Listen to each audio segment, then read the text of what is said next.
بتبدأ الأحداث بمدام ايريس، واللي زي ما احنا شايفين حزنانة على ابنها ماتيو اللي مات، ومش متبقي منه ذكرى غير لعبته المركب الصغنطط ده. وبتستغل ايريس فرصة ان جوزها رايح في سابع نومة، وبتاخد العربية وبتروح لمكان هادي كده ومليان بذكريات قديمة. علشان كده حاطين هناك شوية حاجات تخص ماتيو، الله يرحمه.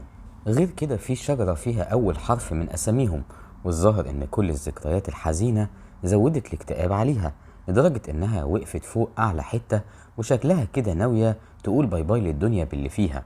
ومن نفس المكان اللي ابنها وقع منه وفقد حياته، في اللحظة دي بيوصل ابن الحلال ريتشارد، واللي بيتكلم معاها بشويش على أمل تعقل وترجع عن الهبل اللي بتفكر فيه.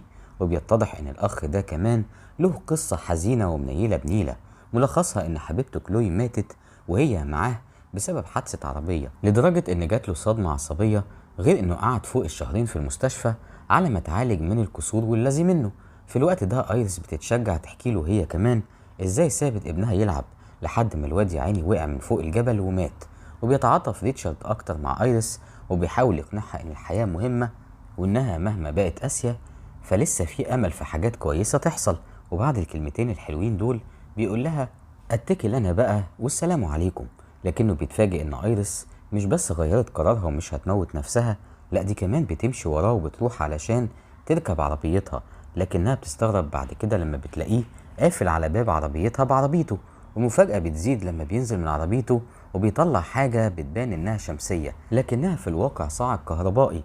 بيروق ريتشارد على ايريس بكام فولت على السريع كده، وبيشيلها هيلا بيلا وبيحطها في عربيته وبيخلع. شوية وبتفوق ايريس من اثر الصعقة الكهربائية، بتلاقي نفسها متكتفة، فبتحاول تستخدم الساعة الذكية بتاعتها.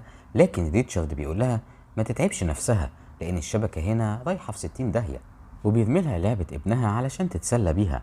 لكن ايريس مش بتيأس، وبتطلع سكينة من جيبها وبتبدأ تفك نفسها، وهوب بتهجم عليه من قفاه. فالراجل بيتلخبط وبيلبس في أول شجرة، وبتحصل بينهم خناقة كيوت كده جوه العربية قبل ما كل واحد يطلع ويرمي نفسه على الأرض من التعب.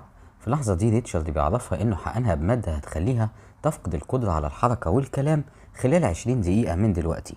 المشكلة إن الجري هيسرع مفعول المادة دي، وده فعلا اللي بتحس بيه ايريس لما بتلاقي نفسها بدأت تفقد القدرة على استخدام ايديها بشكل طبيعي. لكنها بتكمل جري بعد ما بتظبط الستوب ووتش على 20 دقيقة وشوية، وبتحس انها بتجر رجليها من تأثير المخدر. وريتشارد ماشي وراها ولا كأنه بيعمل شوبينج في مول العرب، وهو شايف ايريس كل شوية بتضعف لحد ما بدأت تزحف حرفيا. لكن رغم كده بتقدر بذكائها تستخبى منه في لحظة واحدة. لكن للأسف النمل بيهجم عليها لحد ما بتصرخ، وبيعرف ريتشارد مكانها، لكنها بتستخدم ذكائها ما شاء الله للمرة التانية وبترمي نفسها في البحيرة، وبتسيب الموج ياخدها في سكته لحد ما بتوصل للبر، ويدوب بتطلع بالعافية. وهنا بتوصل لمرحلة الثبات التام ومش بتقدر تتحرك تماما ولا حتى تتكلم. لكن رغم كده بتكون شايفة وسامعة كل اللي بيحصل حواليها. فجأة بتحس بماكينة قص العشب بتقرب منها، فبتقفل عينيها من الخوف. لكن الظاهر كده ان صاحب الماكينة عم بيل راجل طيب وابن حلال زي ريتشارد كده بالظبط، فبيحاول يطمن عليها، لكن هي نازل عليها سهم الله ومش بتنطق. وبيحرك صوابعه قدام عينيها ولا اجدع دكتور عيون، وبيتأكد ساعتها انها شايفاه وفاهمة اللي بيحصل، لكن مش قادرة تتكلم. وبيتفق معاها بالطريقة كده على ان رمشة واحدة من عينيها معناها ورمشتين معناها لا.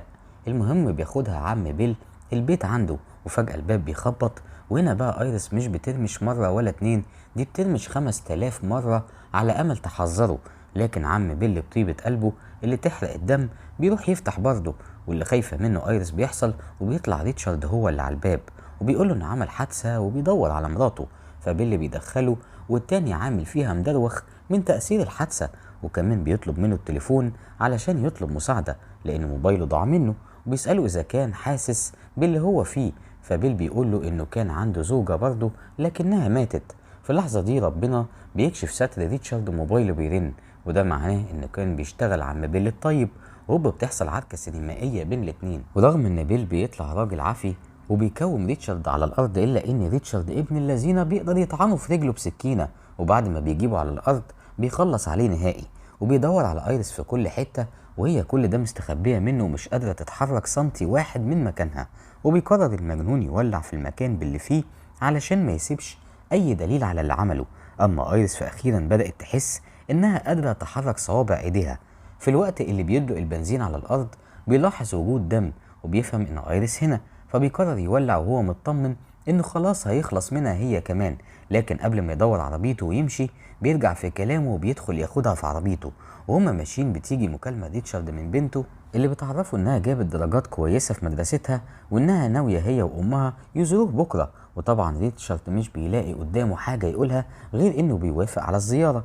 وهما في السكة بيقف عند أقرب بنزينة بعد ما لقى التانك خلاص بيفضى، وبينزل وبيسيب ايريس لوحدها وهي ولا حول ولا قوة إلا بالله مش قادرة تعمل أي حاجة، وشايفة الناس حواليها رايحة وجاية فين وفين لما بتقدر تحرك نفسها، وبالعافية بتشيل من عليها حزام الأمان. وبتلاقي جنبها عيل صغير فبيفكرها بابنها ماتيو، لكن للأسف أمه بتيجي تاخده. وكمان ريتشارد بيرجع وبيربط حزامها تاني وبيتكل على الله وبيروح لعربيته التانية اللي في مكانها من وقت الحادثة، وبيحط شوية أدوات كده وبيبدأ يربط العربيتين ببعض. في اللحظة دي بيوصل ضابط شرطة وبيحاول يتكلم مع ايريس وهي طبعا لا حياة لمن تنادي. وبيحس ريتشارد باللي بيحصل فبيطلع يكلم الضابط وبيحاول يقنعه ان ايريس مراته وانها تقلت في الشرب علشان كده مش قادرة تتكلم. المشكلة هنا ان حتى رخصة ريتشارد كانت منتهية، وبيحاول ريتشارد يقنع الضابط انه اصلا ما كانش سايق وان ايريس هي اللي لبست العربية في الشجرة وهو جاي ينقذها مش اكتر.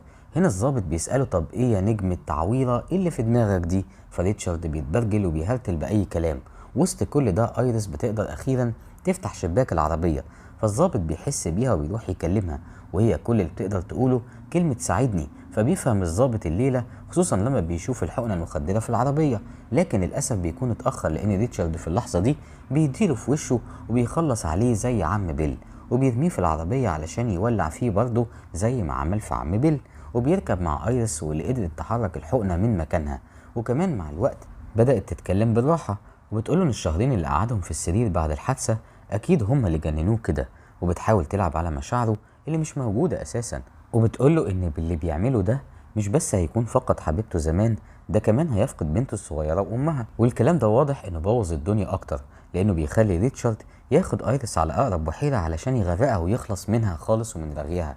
وفجأة بتحط ايريس الحقنة فيه، لكن للأسف بسبب ضعف حالتها مش بتقدر تحقنه بالمخدر، فبياخد ريتشارد الحقنة منها وبيرميها وهي أخيرا بتقدر تصرخ بعلو صوتها. وبيقوم ريتشارد ببساطة بيطلع الأدوات اللي كان شايلها معاه واللي من ضمنها سكينة، وبيحط ايريس جوه مركب وسط المية وهي بتبدأ تعيط وهي بتترجاه على الأقل يطلع المركب اللعبة بتاعت ابنها من جيبها علشان تشوفها وهي بتموت. وفعلا ريتشارد بيصدق دموعها وهي بصياعة تحسد عليها بتقدر تقلب منه السكينة وهوب بتديله بيها في وشه، ورغم انه بيقدر يطلع سلاح من تحت لبسه علشان يضربها عيار ويخلص عليها، الا انها بصياعة تحسد عليها للمرة التانية بتقدر تحرك المركب فجأة. فبيفقد ريتشارد توازنه وبيقع في المية، ولما بيحاول يطلع مرة تانية بتضرب عليه عيارين بمسدس، وللأسف طبعا مش بتقدر تنشن صح قوي فبتتسبب في ان المركب بيتحطم والمية بتبدأ تدخله، وللأسف هي لسه مش قادرة تتحرك علشان تهرب من الغرقة دي. وفي اللحظة اللي بنشوفها غرقت ومش باقي غير مركب ابنها ماتيو بنتفاجئ بيها قدرت تستعيد قدرتها على الحركة وبتعوم لحد البر. وبنشوف من بعيد ريتشارد هو كمان وصل للبر لكن حالته صعبة خالص، فبتروح لحد عنده وبتقوله شكرا لحد كده وبتسيبه لمصيره بقى علشان ينزف لحد لما يموت. وبيخلص الفيلم على كده.